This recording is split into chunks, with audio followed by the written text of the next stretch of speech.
ইন্নাল হামদুলিল্লাহ ওয়াসসালাতু ওয়াসসালামু আলা রাসূলিল্লাহ আম্মা বাদ। আজ অগণিত যুবক ভাই চাকরি হারিয়ে বেকার হয়ে পড়েছেন। ঋণের চাপে অনেক ভাই বেসামাল হয়ে পড়েছেন। চারিদিকে যেন ছড়িয়ে পড়েছে নীরব এক দুর্ভিক্ষ। অনেকে আক্ষেপ করে বলেন, শাইখ চাকরি নেই, দিন দিন ঋণগ্রস্ত হয়ে যাচ্ছি, এখন আমি কি করতে পারি? তাই আজ আমরা বেকার, ঋণগ্রস্ত ও অর্থনৈতিক মন্দার শিকার মুসলিম যুবকদের জন্য 5টি গুরুত্বপূর্ণ পরামর্শ পেশ করব ইনশাআল্লাহ। 1.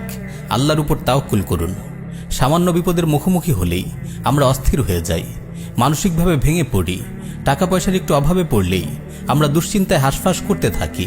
অনেক ভাই আছেন যারা ছোটখাটো কোনো কাজও করার হিম্মত হারিয়ে ফেলেন, অথচ একজন মুমিনের শান্ত এমন হওয়ার কথা না। মনে রাখবেন, অস্থিরতা ও হতাশা আপনার কোনো উপকারে আসবে না, বরং অস্থিরতা ও হতাশা আপনার আকল ও বুদ্ধিমত্তাকে বিকল করে ফেলবে।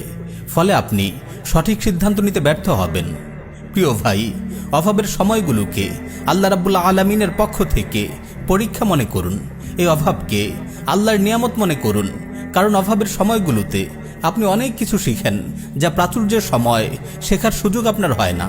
আপনি আপনার জীবন জীবিকার পথ ও পদ্ধতি নিয়ে নতুন নতুন চিন্তা করেন, ফলে আপনার ধৈর্য ও অভিজ্ঞতা দুটোই বৃদ্ধি পায়।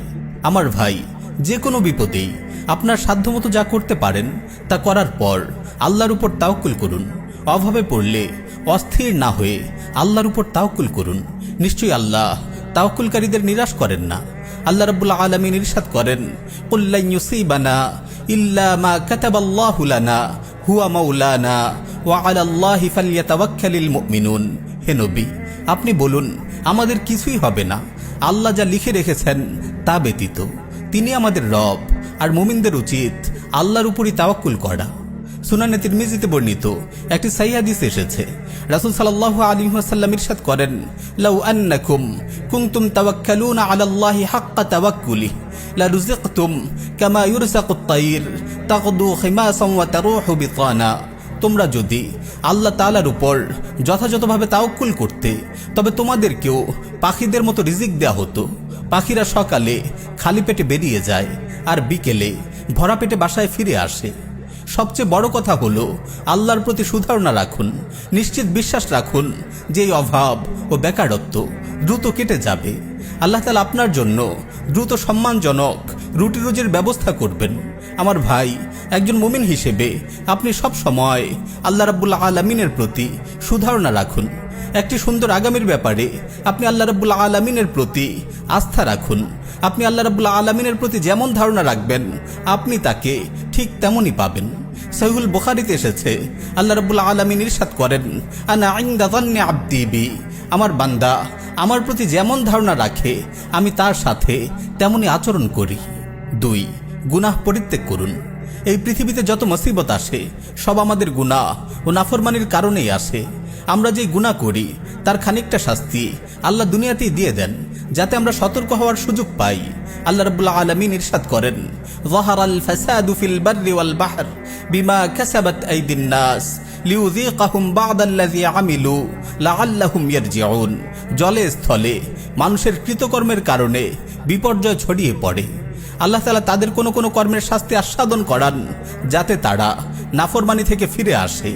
প্রিয় ভাই, যখনই আপনি অভাবে পড়েন, নিজের দৈনন্দিন জীবনের উপর সতর্ক দৃষ্টি রাখুন।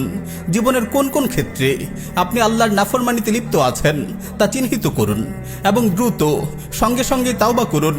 ইনশাআল্লাহ আল্লাহ তাআলা দ্রুত আপনার অবস্থা পরিবর্তন করে দেবেন। আমার ভাই, অভাবের দিনগুলোতে বেশি বেশি আল্লাহকে স্মরণ করুন, ইবাদত ও আমলে মনোযোগী হন। সালাতের প্রতি বিশেষভাবে গুরুত্ব দিন। নিয়মিত কোরআন তিলাওয়াত করুন, এতে আপনার অন্তরে সাহস, হিম্মত ও আত্মবিশ্বাস সঞ্চারিত হবে। 3. সময় নষ্ট করবেন না। ইন্টারনেটের এই যুগে সময় নষ্ট করা রোগ যুবকদের মাঝে মহামারী আকার ধারণ করেছে। কিশোর ও তরুণরা দিনের পর দিন, মাসের পর মাস ফেসবুক, ইউটিউব, টুইটারে অনর্থক বরবাদ করছে। আজেবাজে নাটক, ফালতু মুভি দেখে নিজেদের মূল্যবান জীবন নষ্ট করছে। ইন্টারনেটের আরও একটি বড় বিপদ হলো গেমিং।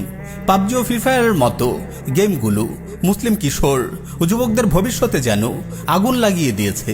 জীবনের এমন নির্মম অপচয় আর কোনো যুগে এভাবে হয়েছে কিনা আমার জানা নেই। আমার কিশোর ভাইয়েরা, আমার যুবক ভাইয়েরা, আপনারা হয়তো জানেন না আপনারা কিভাবে নিজেদের সুন্দর ভবিষ্যৎকে নিজেরাই গলা টিপে হত্যা করছেন। যে সময়গুলোতে আপনাদের জীবন ও জীবিকা নিয়ে ভাবার কথা, তালিম ও তারবিয়াত নিয়ে ভাবার কথা, দিন ও আখলাক নিয়ে ভাবার কথা, সেই সময়গুলোতে আপনারা নিজ হাতেই আগুন লাগিয়ে দিচ্ছেন। আল্লাহর ওয়াস্তে নিজের প্রবৃত্তির লাগাম টেনে ধরুন। ওয়াল্লাহি এসব অকাজে ব্যয়িত প্রতিটি সেকেন্ডের জন্য আপনি একদিন আফসোস করবেন। আজ থেকে শপথ গ্রহণ করুন, 1 মিনিট সময়ও আপনি নষ্ট করবেন না। নিজেকে গড়ে তুলুন, নিজেকে ডেভেলপ করুন, বিভিন্ন কর্মমুখী শিক্ষা অর্জন করুন, আপনার কর্মদক্ষতা বাড়ান। বেকার সময়গুলোকে কাজে লাগিয়ে বিভিন্ন কম্পিউটার প্রোগ্রাম শিখুন, office management, graphics designing, web designing ইত্যাদির মতো সৃজনশীল কাজগুলো শিখুন।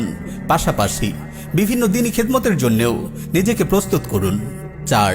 অপচয় বন্ধ করুন, সঞ্চয় হন, উদ্যোক্তা হওয়ার চেষ্টা করুন। মুসলিম তরুণদের একটি কমন সমস্যা হলো অপচয়। আমাদের কিশোর যুবকরা দেদারসে অর্থ অপচয় করে ফেলে। আল্লাহ রাব্বুল আলামিন অপচয়কারীকে শয়তানের ভাই বলে অভিহিত করেছেন। আমার ভাই, ভবিষ্যতের দিনগুলোর জন্য সঞ্চয় হন, বিলাসিতা ও লোক দেখানো খরচের খাতগুলো ছাঁটাই করুন। ছোটখাটো বিনিয়োগের জন্য একটি পুঁজি দাঁড় করানোর চেষ্টা করুন, যাতে প্রয়োজনীয় ক্ষুদ্র ব্যবসায়, মৎস্য চাষ, পশুপালন, বন্য যে কোনো লাভজনক খাতে বিনিয়োগ করতে পারেন। হিম্মত করে উদ্যোক্তা হওয়ার চেষ্টা করুন। কেবল চাকুরির পেছনে ছুটবেন না। সবচেয়ে বড় কথা হলো দিনের জন্য খরচ করার নিয়ত করুন। ইনশাআল্লাহ আপনার উপার্জনে আল্লাহ বরকত দেবেন। 5. বেশি বেশি দোয়া করুন। অভাব, বেকারত্ব ও ঋণের বোঝা যখন একজন মুমিনের উপর চেপে বসে, তখন তার মুক্তির সবচেয়ে বড় হাতিয়ার হয় দোয়া। রাসূল সাল্লাল্লাহু আলাইহি ওয়াসাল্লাম আমাদেরকে অনেক মূল্যবান দোয়া শিখিয়েছেন। সুনানে তিরমিজিতে বর্ণিত হয়েছে, একবার এক গোলাম এসে আলী রাদিয়াল্লাহু আনহুকে বলেন, আমি নির্দিষ্ট অঙ্কের অর্থ পরিশোধ করে আমার মালিক থেকে আজাদ হওয়ার জন্য চুক্তি করেছি, কিন্তু আমি চুক্তির অর্থ পরিশোধ করতে পারছি না, আপনি আমাকে সাহায্য করুন। তখন আলী রাদিয়াল্লাহু আনহু বলেন, আমি কি তোমাকে এমন কিছু শব্দ শেখাবো না যেগুলো আমাকে রাসূলুল্লাহ শিখিয়েছেন? তোমার ঘাড়ে যদি পাহাড় পরিমাণ কর্জ থাকে, আল্লাহ তাআলা তা তোমার পক্ষ থেকে আদায় করে দেবেন। তুমি এই দোয়াটি পড়ো, আল্লাহুম্মা কফিনি বিহালালিকা আন হারামিক ওয়াগনিনি বিফাদলিকা আম্মান সিওয়াক। আল্লাহ, আমাকে হালাল দান করে হারাম থেকে অমুখাপেক্ষী করে দিন, এবং আপনার রহমতে আমাকে আপনি ছাড়া অন্য সবার থেকে অমুখাপেক্ষী করে দিন। অপর এক হাদিস এসেছে, যে ব্যক্তি সকালে 7 বার এবং বিকালে 7 বার এই দোয়া পড়বে, তার দুনিয়া ও আখিরাতের সকল চিন্তা ভাবনার জন্য আল্লাহ তাআলাই যথেষ্ট হয়ে যাবেন।